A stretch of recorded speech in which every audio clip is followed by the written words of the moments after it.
All right, we can begin now.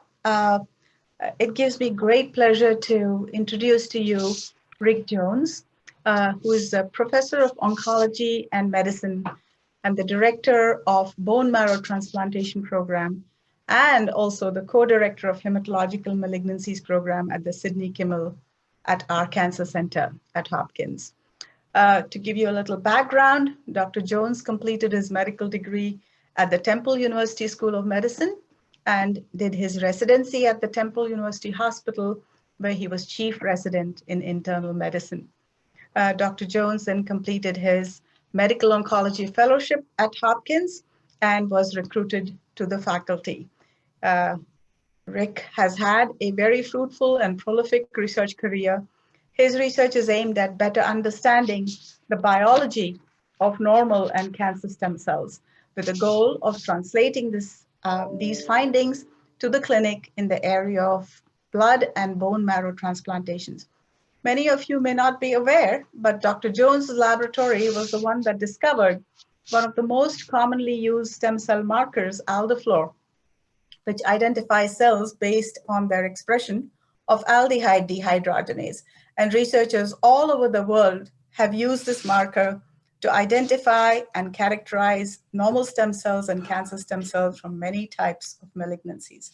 This work also led to the development of post-transplant cyclophosphamide and the effective related haploidentical BMT.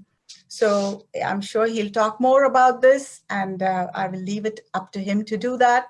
Other findings in his laboratory are the discovery that cytochrome P450 enzymes are a major mechanism by which bone marrow stem cells niche protects both normal and leukemia stem cells. In addition to all this wonderful work, Dr. Jones is recognized as a gifted mentor. During his tenure at Hopkins, he has trained several generations of leading physician scientists who have excelled at Johns Hopkins and across the country. He's also authored numerous peer-reviewed articles that have been published in very prestigious journals. The list is very long, and I won't go through all of it. Suffice it to say that he is a standing and a wonderful member of our cancer center and has been in leadership positions all the way through. Welcome, Rick, and he will speak about the development of mismatched transplantation, half a century of translational team science, a true history of medicine course. Thank you. Well, thank you, Sarah, for the very kind introduction. Until you got to the point where you said multiple generations of researchers, that just makes me sound old. Thank you very much for the invite and everybody else in the organizing committee. I'm going to try to share my screen here. Okay, can you see it? We can see it. Okay, cool. And I also want to thank everybody for attending. Instead of watching the Electoral College on your computer, I thought about having a split screen, but I figured that was maybe more interesting than my talk. So I hope not. I decided just to go with the talk. You can split screen it yourself if you want. So the this is a great distraction, and we really welcome it. The subtitle of this, I just want to point out, and we'll get to in a bit, is The Struggle to Unlearn. So for some reason, okay. This is the disclosure slide that's required. I have none. And I am going to talk about the FDA, non-FDA approved use of drugs, particularly post-transplant side, but you should know that essentially all drugs used in bone marrow transplant have never been FDA approved, including all those used for graft versus host disease prophylaxis. Although they post-transplant PSI and most of them have become standard of care, the companies have just never gone for approval. So what I'd like to do today is review the biologic underpinnings of bone marrow transplantation for those who aren't up on the field, and then review the history and development of mismatched transplantation, which is really fun because basically it all happened here at Hopkins over the last half a century or so. So when I joined the faculty prior to working with generations of students, as Sarah pointed out, in 1987. This is what bone marrow transplant looked like in the United States from the CIBMTR. There were less than 1,000 total transplants done in the United States. Most were allogeneic. BMT really took off in the 90s. And you can see that one peak there is breast cancer, and the #1 indication for a transplant in the 1990s was breast cancer, believe it or not. None of those are done anymore. And then there's been a steady increase with the peak in autologous more recently being multiple myeloma, but we're starting to see that peak drop. And this only goes through 2018, but I'm told this is continuing to go down as the treatment, non-transplant treatment of myeloma gets better. But what's continuing to steadily go up is the allogeneic arm, mostly because of alternative donor transplants. So the year I joined the faculty, Hopkins did 119 total transplants, 72 were allogeneic, 47 were autologous. We were one of the top autologous transplant centers at that point. All the transplants were myeloablative, meaning high-dose chemotherapy with either BuSci or Cy-TBI. The upper age limit for a transplant then was 40, and allo required a matched sieve because of the complications of graft versus host disease. In 1994, now 26 years ago, one of my mentors, George Santos, who started the transplant unit here, retired. At that point, we were still only doing 130 to 140 transplants, but the ratio of auto to allo had flipped so that we were now doing 2/3 auto and 1/3 allo, hopefully similar to what is happening in Nevada, Arizona, Michigan, and Wisconsin. Even at the turn of the century, BMT was considered too toxic for older and unfit patients. That's because of the high-dose cytotoxic conditioning regimen. At the turn of the century, almost all transplants still use high-dose chemotherapy and radiation as the conditioning. This was initially thought to be the primary anti-tumor activity of the transplant, and it certainly is for auto transplants. And that myeloablation allows the highest possible dose of the tumor. There was also a high risk for organ toxicity. We rarely see this anymore, but when I started in the game, there was nearly a 20% complication and mortality just from toxicity of the high-dose chemotherapy. The graft was initially thought as a way of just rescuing the myeloablation that was given at such high doses to attack the tumor that it also attacked the normal bone marrow. We now know that the allograft is the major component of the anti-tumor activity, and this has allowed non-myeloablative conditioning, which is now the major type of conditioning used around the world. But unfortunately, the allograft, until recently, was the major risk of the transplant because of causing graft versus host disease. The other issue with a transplant in addition to its toxicity around the turn of the millennium, was donor availability. And I think it is fair to say that donor availability, again, until recently, has been the holy grail of BMT. Again, when I started, the only type of allogeneic transplants that were done around the world were matched sibling donors. But as you all know, you only have a 1 in 4 chance of being a complete HLA match with a sibling. In the 1990s, molecular typing came around and allowed the growth and development of worldwide unrelated registries that could now find matched donors for about 60% of patients in these registries.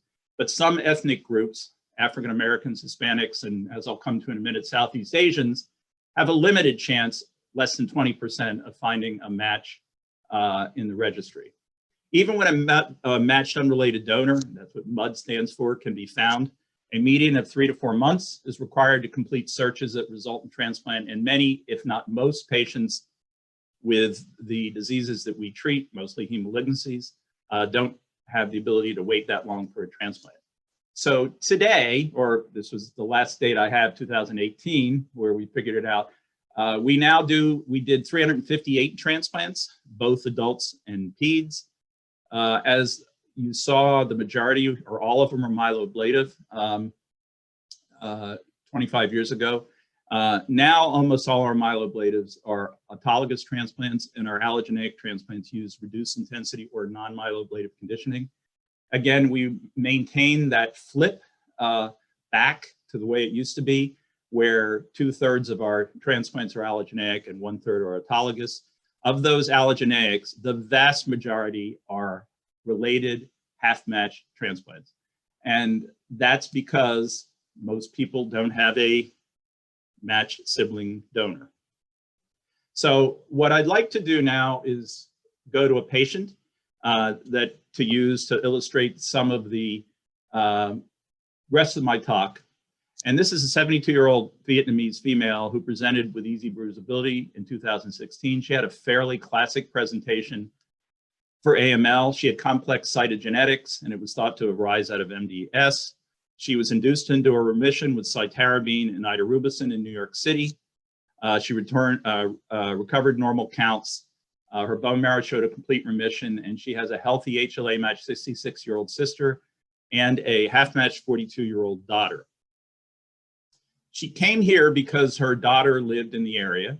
And as I told you, when I started, the upper age limit of transplant was 40. We now have no upper age limit for transplants. And we're doing lots of patients in their 60s and 70s. This is an area of work that Phil Imus has made his own. And as you can see, our recent analysis shows that 45% of our transplants are over the age of 60 and 15% over the age of 70. The number over 70 is increasing, and that's because the diseases that we take care of, blood cancers, are becoming more and more common as people are healthier and not dying of other things and living a long and healthy life. And in fact, heme malignancies are almost becoming epidemic in our culture. And so if we're going to take care of the majority of our patients, we have to be able to take care of them in older patients. What somehow didn't come out on here, oh, there it is. We're doing pretty well early on in our patients who are older. In fact, there's no increased early non-relapse mortality over the first 6 to 9 months. But as the patients go longer, their non-relapse mortality does go up, which leads to, although still a pretty good overall survival for our high-risk heme malignancy patients getting a transplant in their 70s, it's significantly higher. And the interesting thing is that although the non-relapse mortality earlier is similar, the late relapses, again, aren't. And many of these seem to be due to medical issues related to aging, strokes, heart attacks, secondary cancers, et cetera. So she came to see me for a consult. I recommended a mini haplo half-matched transplant, followed by maintenance. We prefer younger donors that we'll get to in a little bit. Her leukemia doc, however, from New York City, told the patient that the standard of care would be her 66-year-old matched sibling donor. Remember, this is 4 years ago when, doesn't seem that long ago, but still at that point, haplos were really not thought of as standard of care around the world. That has changed. I suggested to the doctor that I run it by my BMT colleagues.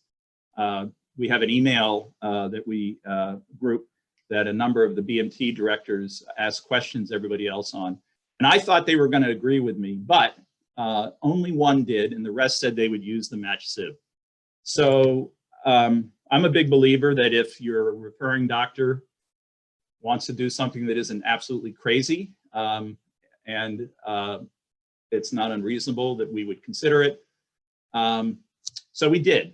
But let me just step back a minute and just bring up a concept that I think is really important in medicine.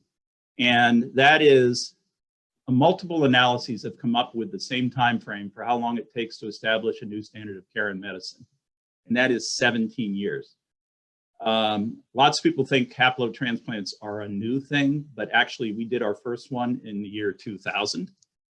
And what a number of articles are saying is that it's much easier to get a new concept into medical practice than jettison an older, no longer valid concept. And the reason this appears to be is this concept of unlearning. Unlearning is the questioning of established knowledge, habits, beliefs, and assumptions as a prerequisite to identifying inappropriate or obsolete knowledge, underpinning and or embedded in existing practices and routines. This goes on in every tenet of, or every corner of society, but it turns out particularly in medicine because physicians are very good learners. to get through college and medical school and memorize, but they're really poor unlearners. By that, I mean, and what the data says is once they know it, but they really know it. And this leads to practices that were one-time appropriate, but become outmoded and are retained out of habit. And I would argue that's a bit of what has been going on in the field of transplant when it comes to donor selection. So this is what everybody learned. This is a classic article from what was then called the IBMTR, is now the CIBMTR, that looked at the results of transplant by match of the donor. And even back in the 90s, we were doing very well, reasonably well, with matched sibling donors, with about a 60 to 70% long-term disease-free survival for leukemia. But if you look at what happens when you go to alternative donors, the results were quite dismal. In fact, the transplant-related mortality, if you had a mismatch-related, and this only goes up to a 2-antigen mismatch-related because nobody would consider anything more than that because of graft versus host disease, the mortality was over 50%. We, in fact, had a mismatched trial open at Hopkins before our current post-transplant cyclophosphamide, and our mortality wasn't 55%, it was 19 out of 20. It was really not for the faint of heart. And you have to give patients credit who considered this. They really had no other option. They felt like they were between a rock and a hard place.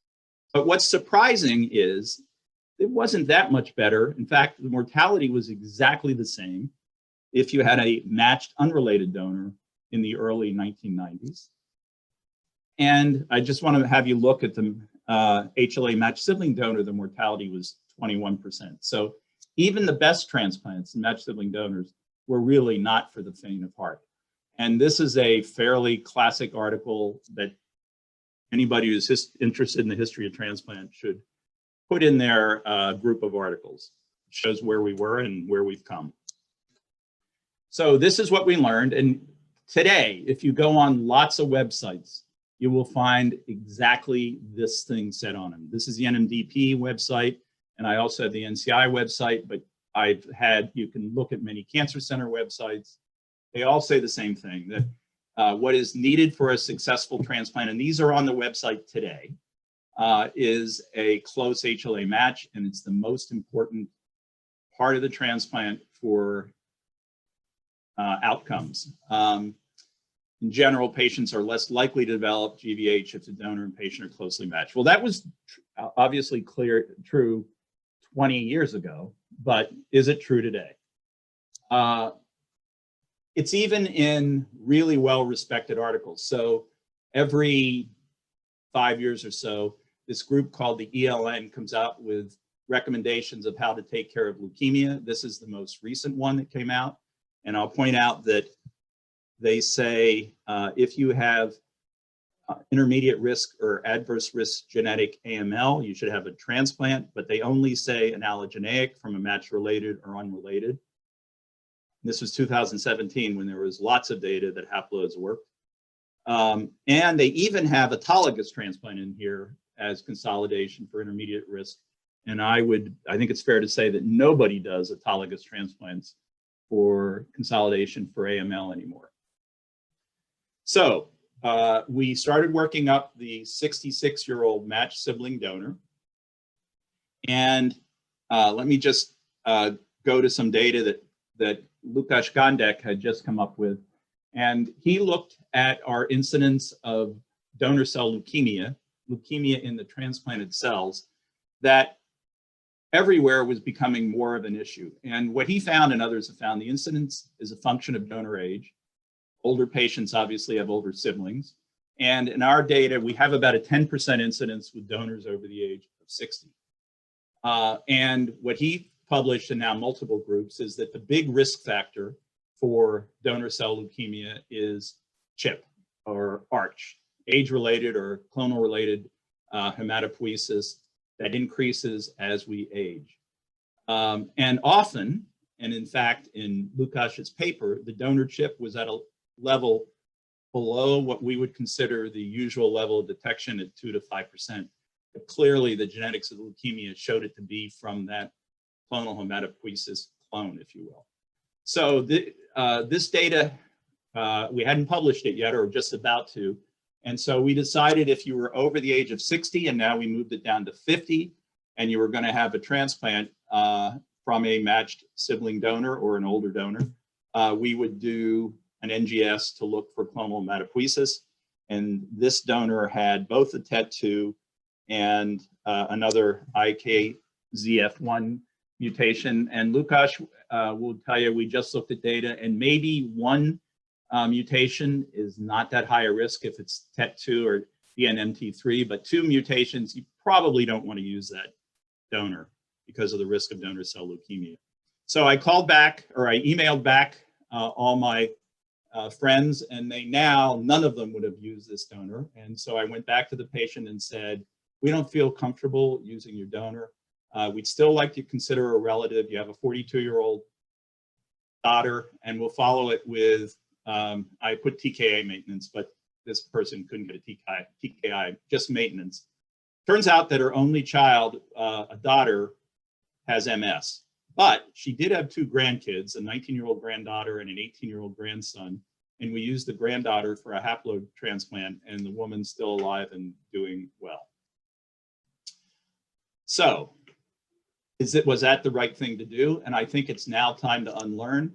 And this is the first big study that looked at haplotransplants using post-transplant cyclophosphamide through the CIBMTR that looked at not just Hopkins data with this, but data around the world. And as all the data has shown, and I'll just summarize it ahead of time, but I'll show you some of it, there's really no difference in outcome, whether you have a matched unrelated donor, and as I'll show you in a minute, or a matched sibling donor, or a half-matched donor, as long as you use post-transplant Cy.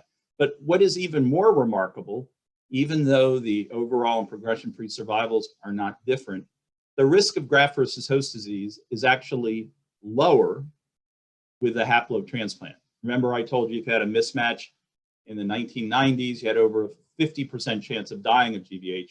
The incidence of GVH was about 100%. Here, there's less GVH toxicity with the haplos. And this has nothing to do with the donor. It has everything to do with post-transplant cyclophosphamide that we'll talk about in a minute. This is looking at haplodonors versus matched sibling donors, again, through the CIBMTR in lymphomas. Again, no difference in outcome at all, but again, remarkably less graft versus host disease in the haploidentical donors. Again, if you did post-transplant Cy with the siblings, you'd see the same low incidence of GVH.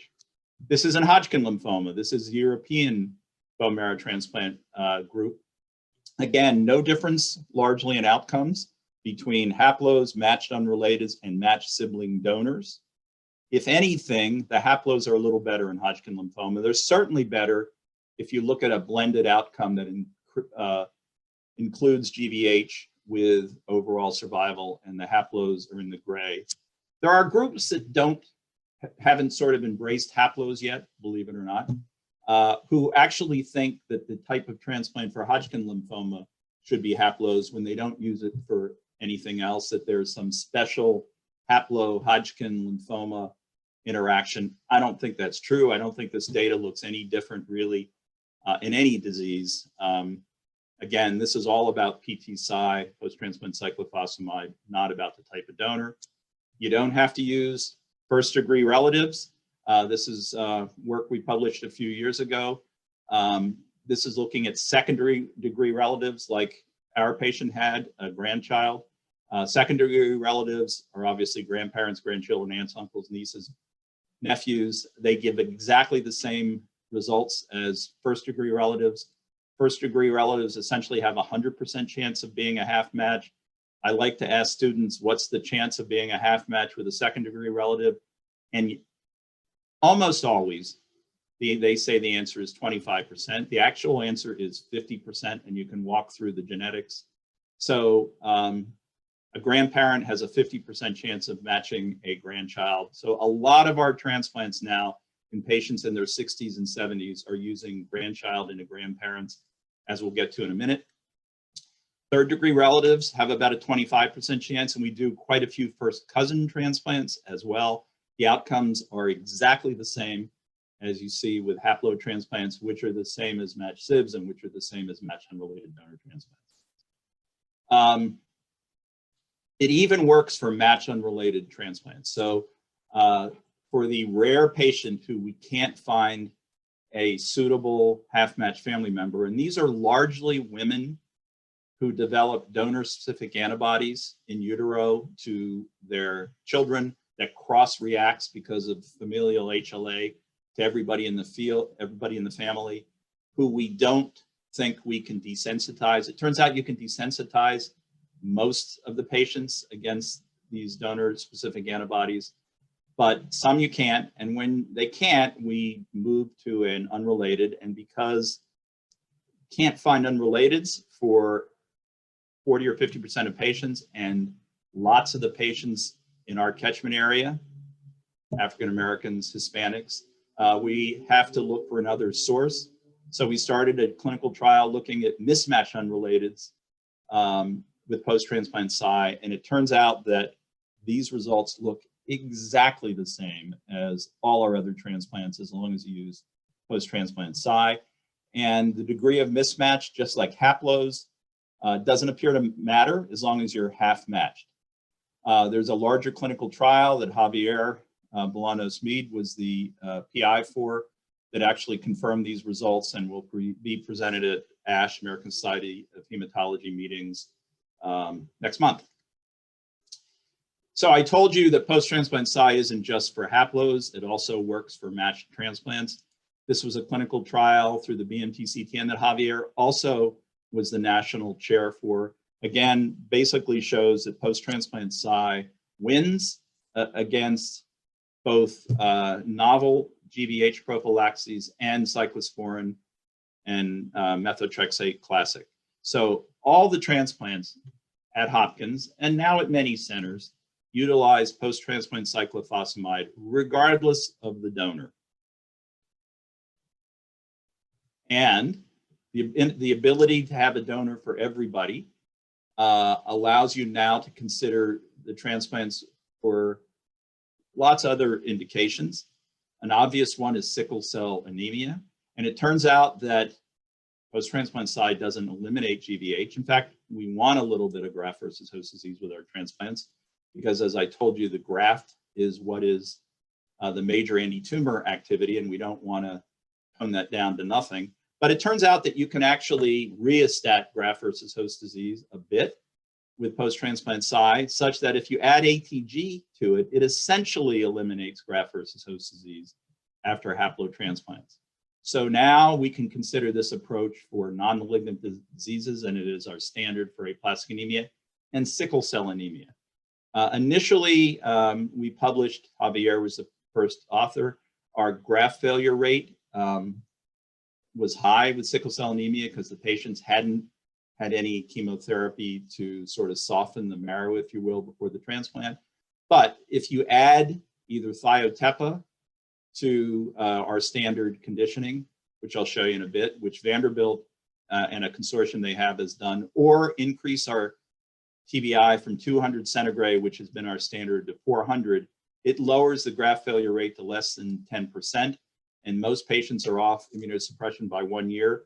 And this is the survival curve from a paper from the Vanderbilt consortium that came out almost exactly the same time as our paper that showed exactly the same survival with an overall survival of 100%, and most of the patients, 90% or greater, alive and disease-free. This is Javier, and this is one of our ex-fellows who runs the trial at Vanderbilt, Adetola Kasim, who's done very well down there.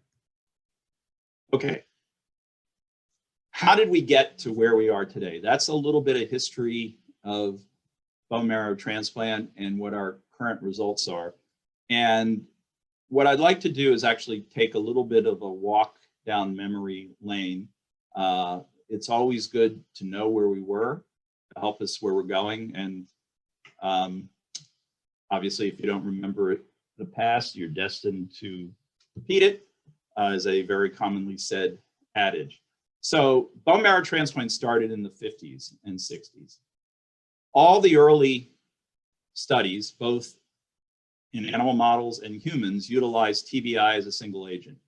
And that's because transplants started getting studied basically in military laboratories around the world as a treatment, as a possible treatment for radiation sickness after the bombs were dropped.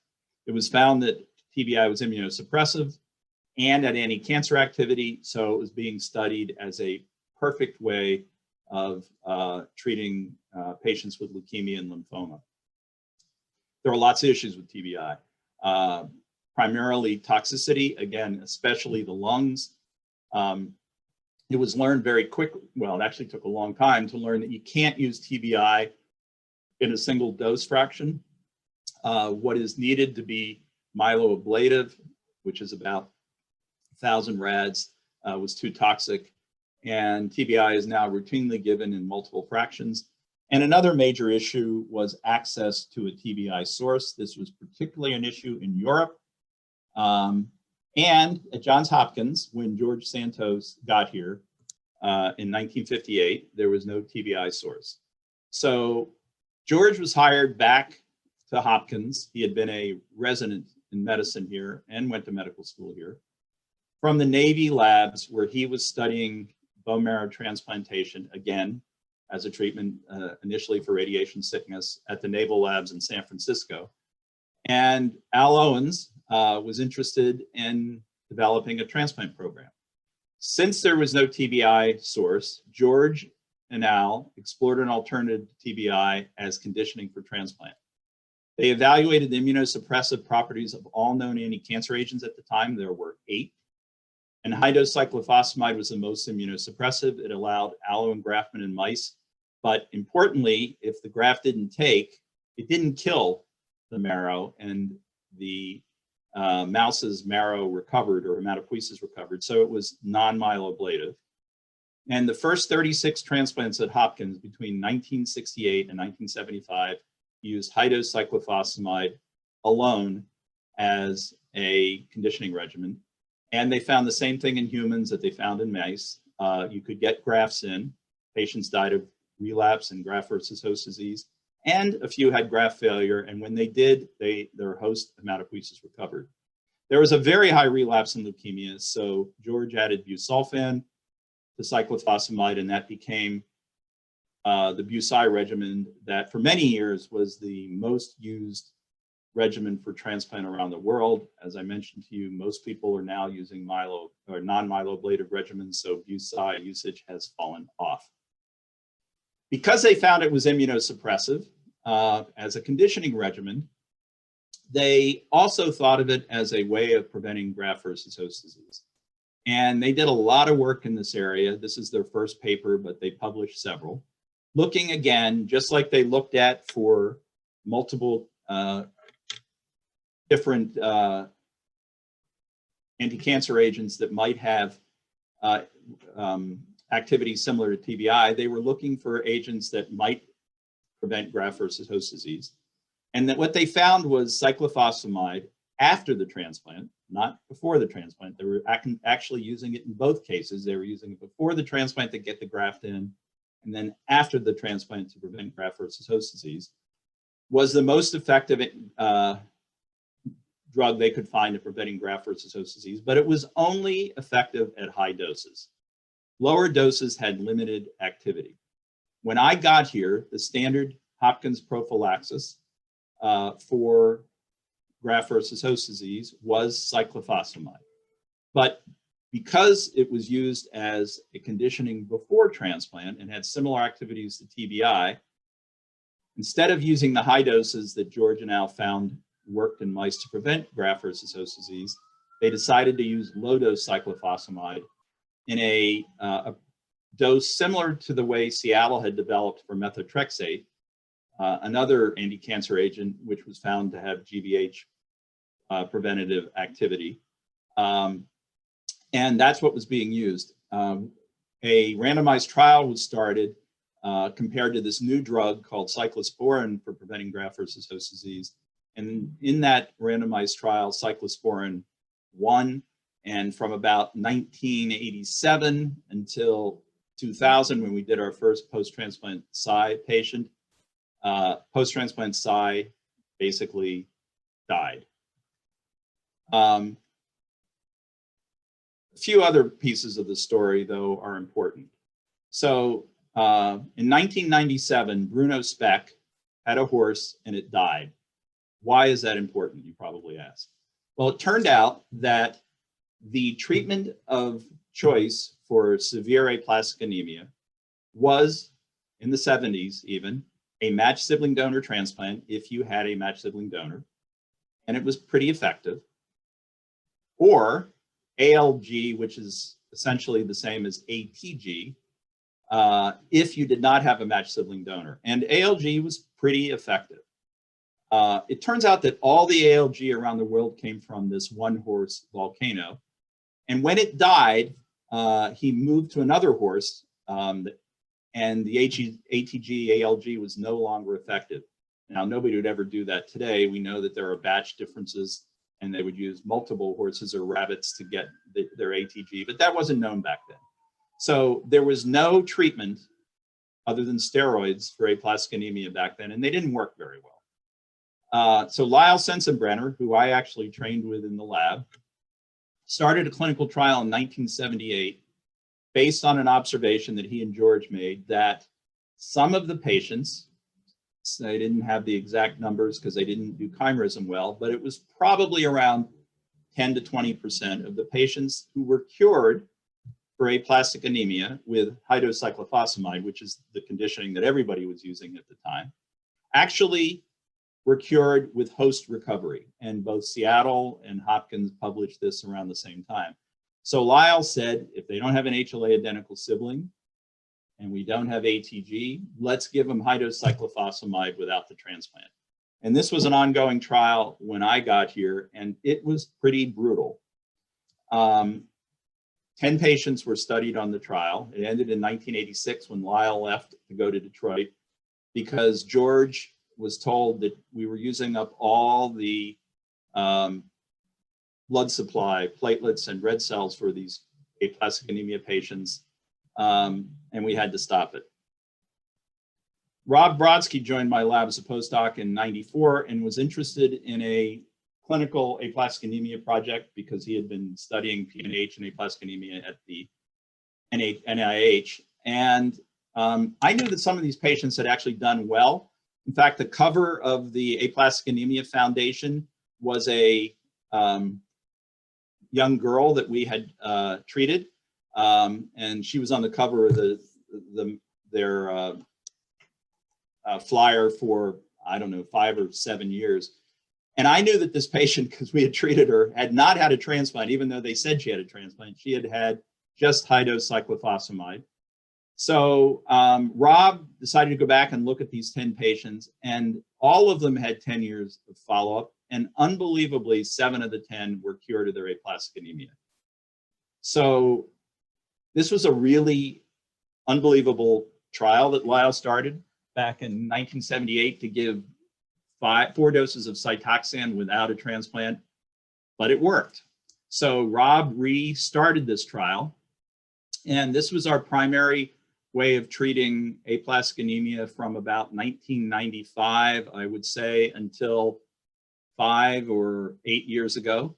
And the results are actually quite amazing. You can see the survival is over 80%, and that is at least as good as what you would see with an allogeneic transplant, if not a little better. Amazingly, just giving the 4 doses of cyclophosphamide, the patients would have good hematopoietic recovery. It took a while, several months, and immune recovery. We also used this for a long time as our treatment of autoimmune diseases, because if you didn't have marrow failure and you gave 4 doses of cyclophosphamide, patients actually recovered really quickly. In less than 2 weeks, both their neutrophils and platelets, and many of these patients remain cured of their severe autoimmune disease out 20 years. This is cyclophosphamide. It was synthesized by 3 Germans in 1958. It was the 8th anti-cancer agent FDA approved. I like to ask the question, how long did it take to get it approved? The answer is 1 year. That would never happen today. This was the first rationally designed anti-cancer agent. It was rationally designed to target cancer cells because the hypothesis was that cancer cells overexpressed phosphamidase, which would cleave that nitrogen phosphate bond. And it was thought that normal tissues did not, and cyclophosphamide is a prodrug that is inactive, and the thought was it would release nitrogen mustard just in the cancer cells. It is a prodrug. You can put it in a dish. It has no activity, but its activation has nothing to do with phosphamidase. And it took literally a quarter of a century after it was approved for John Hilton and Mike Colvin here at Hopkins to elucidate the metabolic pathway of cyclophosphamide. And this is John on the left and Mike on the right. And here's the metabolic pathway of this magic potion, if you will. It turns out that cyclophosphamide is activated by the liver P450 system into these transport forms, 4-hydroxycyclophosphamide and aldophosphamide. They're in equilibrium. They passively go into cells. And if the cell is sensitive, it spontaneously breaks down not to nitrogen mustard, but to phosphoramide mustard, which is the active alkylating agent, and acrolein, which is what causes hemorrhagic cystitis. Resistant cells turn out to be resistant because of this enzyme aldehyde dehydrogenase. Aldehyde dehydrogenase, we'll talk about in a minute, inactivates aldophosphamide just by chance into carboxyphosphamide, which is excreted in the urine. This is how all cyclophosphamide in the body is inactivated. So you actually don't need liver and kidneys. You just need tissue aldehyde dehydrogenase to inactivate the drug. So aldehyde dehydrogenase is a group of 18 isoenzymes. The one that's most important for what we talk about is the ALDH1 family, which is the rate-limiting step in taking vitamin A to its bioactive congener retinoic acid. It is also therefore known as retinaldehyde dehydrogenase. Turns out stem cells, hematopoietic stem cells, and other stem cells highly require retinoic acid for growth, and thus highly express aldehyde dehydrogenase to generate retinoic acid. And so cells expressing high ALDH1 are resistant to Cy just by serendipity. The aldehyde dehydrogenase is there to make retinoic acid. And here's some work from John Gerber, who was a fellow here, showing that hematopoietic stem cells highly express aldehyde dehydrogenase. And why is aldehyde dehydrogenase in the cells? I told you to make retinoic acid, and here's some work from Gabe when he was in my lab.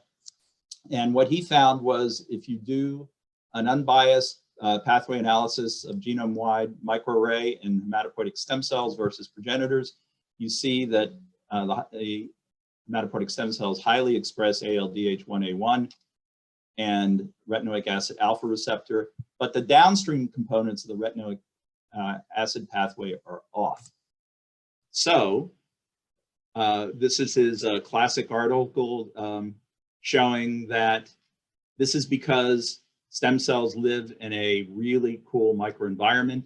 Stem cells are primed to differentiate and produce blood cells by their expression of aldehyde dehydrogenase and retinoic acid. But, so they make a lot of retinoic acid, but, or they can make a lot of retinoic acid.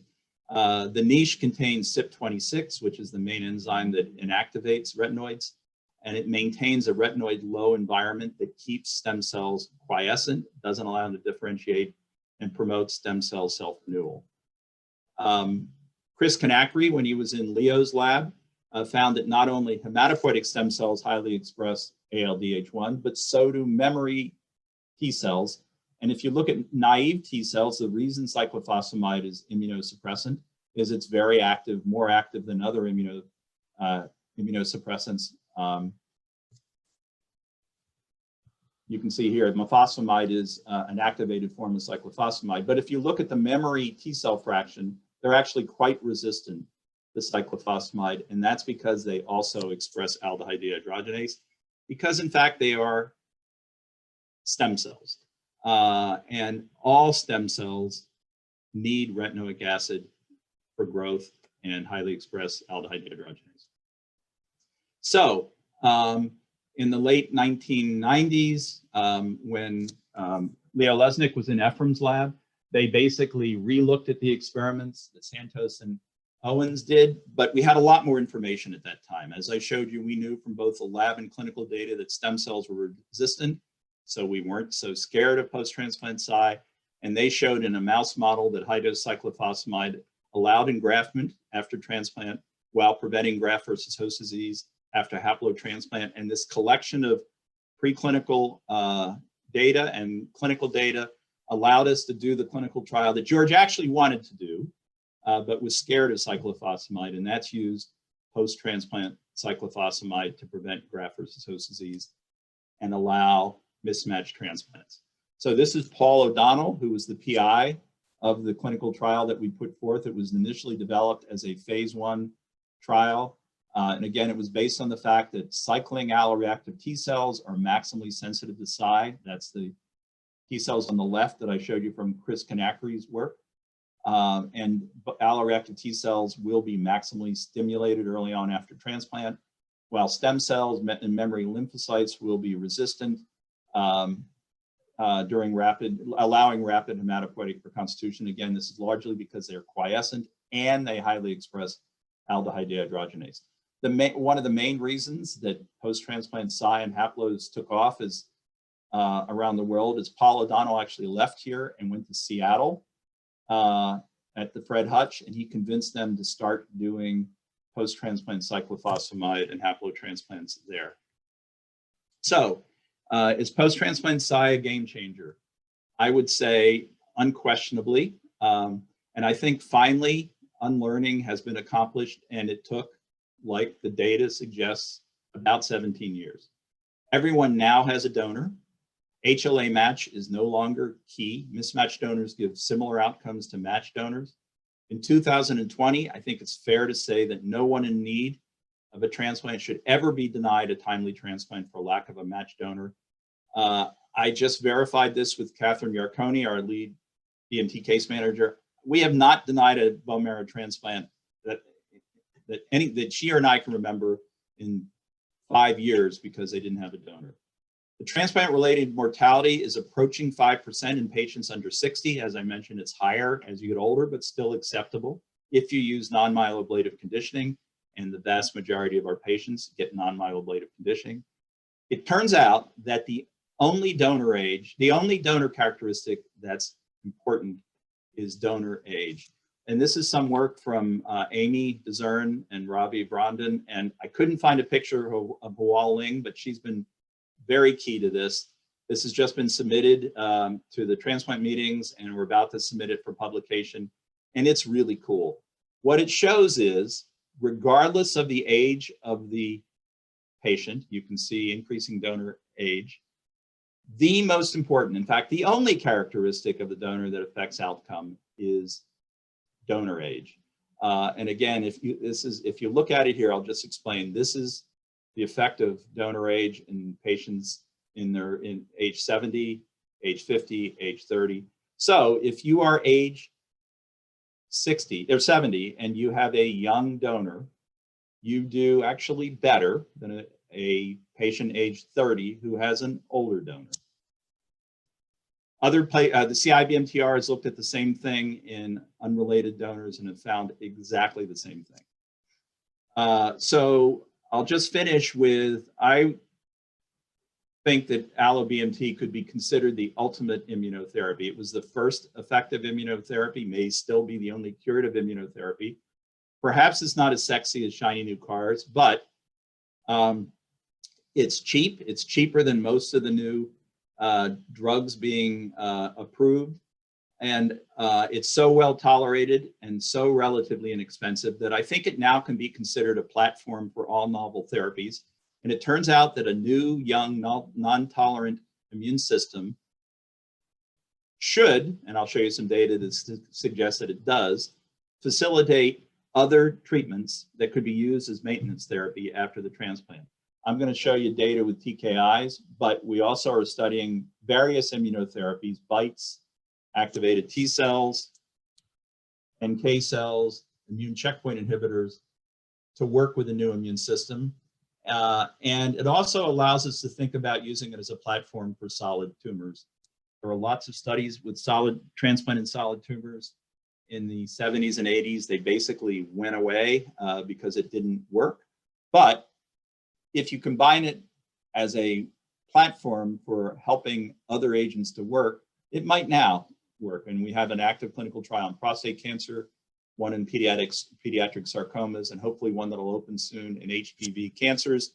The concept being here that this young non-tolerant immune system will allow various novel agents to work better after the transplant.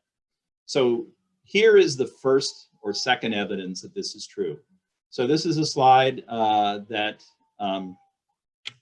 Mark Levis and I put together, mostly Mark, for our cancer center site visit 5 years ago. And what it did was look at the results of this AML called FLT3 ITD AML, which, as you can see, in the early part of the millennium was one of the worst leukemias you could have. This is results from Hopkins in the German AML study group, who's done a lot of work.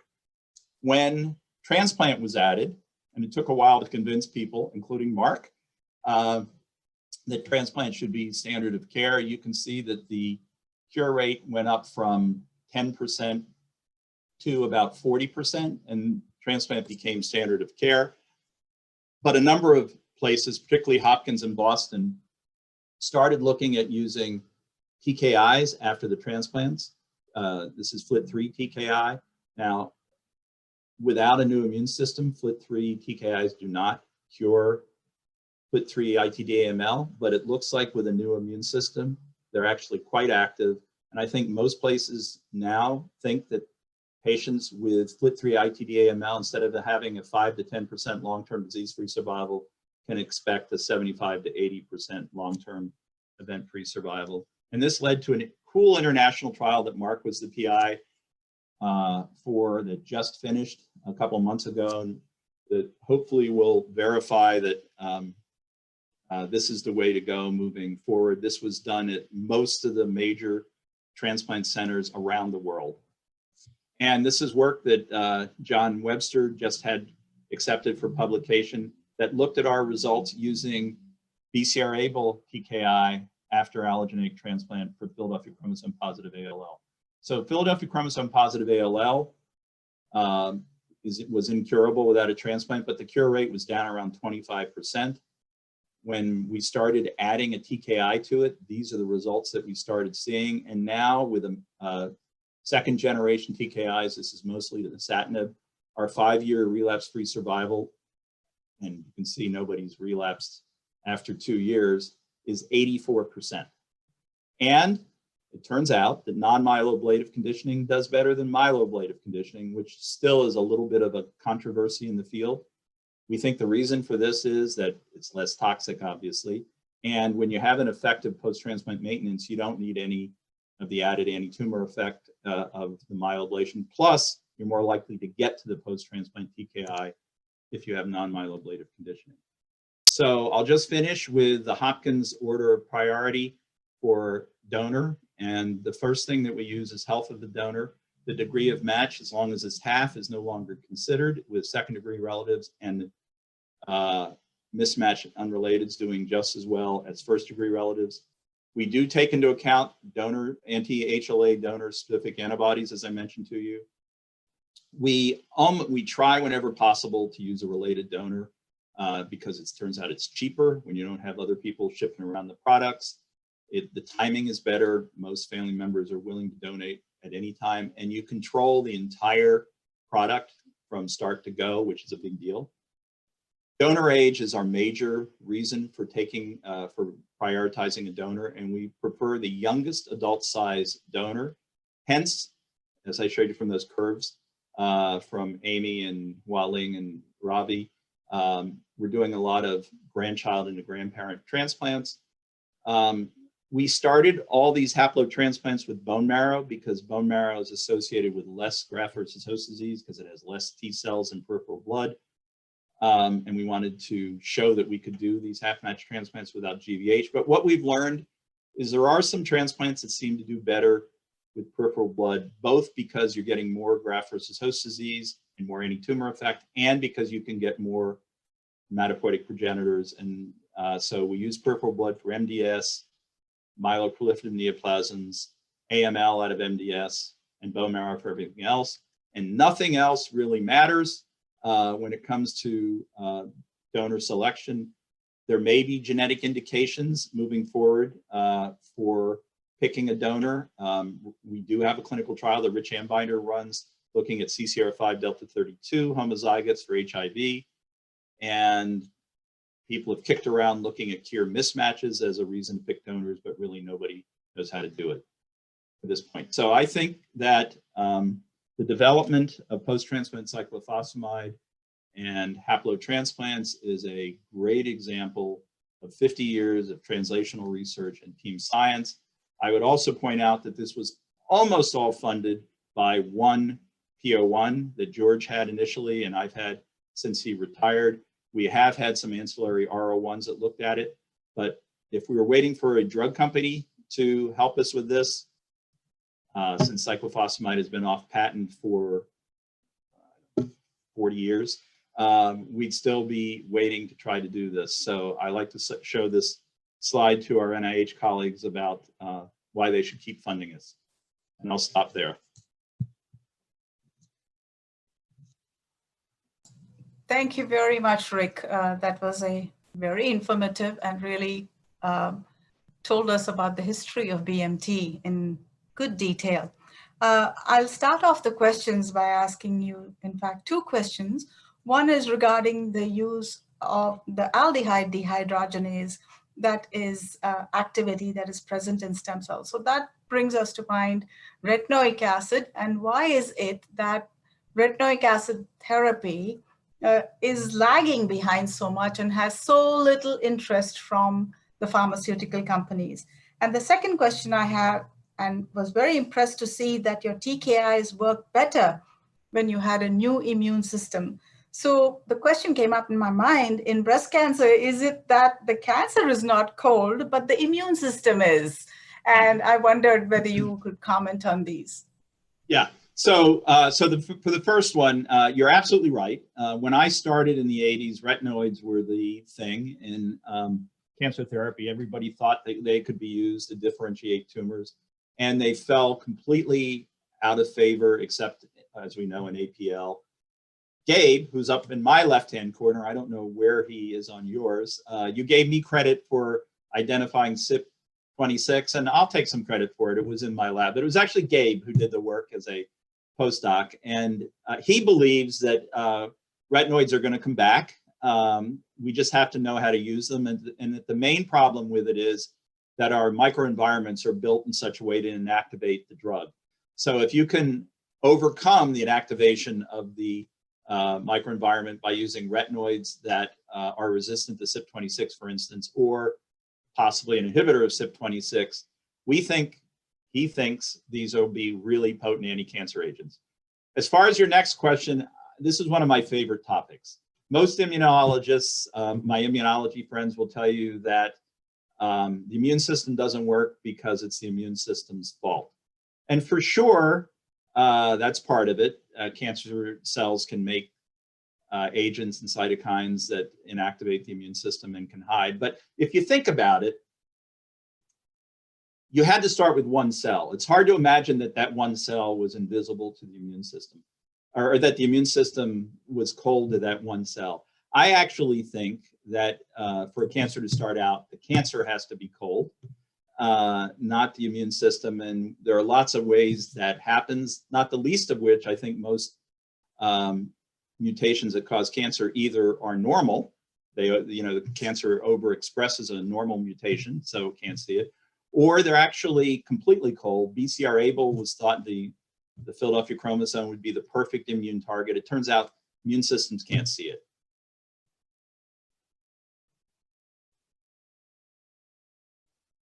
So would you recommend then, would you recommend that, that we should put in a new immune system there to be able to see it. Yeah, so that's what I was suggesting.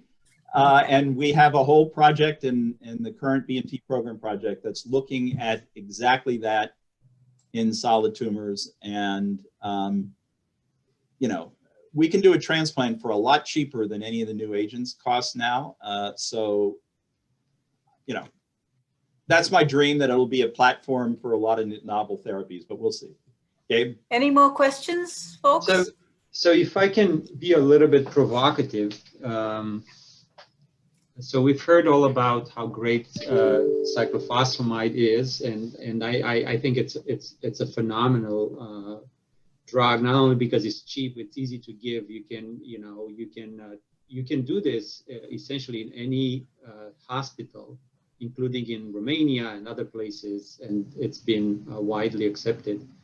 That being said, though, we still don't fully understand what cells, and it remains the holy grail of bone marrow transplantation, right? What cells are responsible for the graft versus leukemia, and what cells are responsible for the graft versus host that allows for the transplant. So, and unfortunately, cyclophosphamide, though specific for LDH high, does not help us understand these T cell subsets. So I guess my question is, if somewhere 20 years from now, or 5 years from now, we know exactly what T cells or what cells are responsible for graft versus leukemia or graft versus cancer, do you see a time in which we don't need a bone marrow transplant?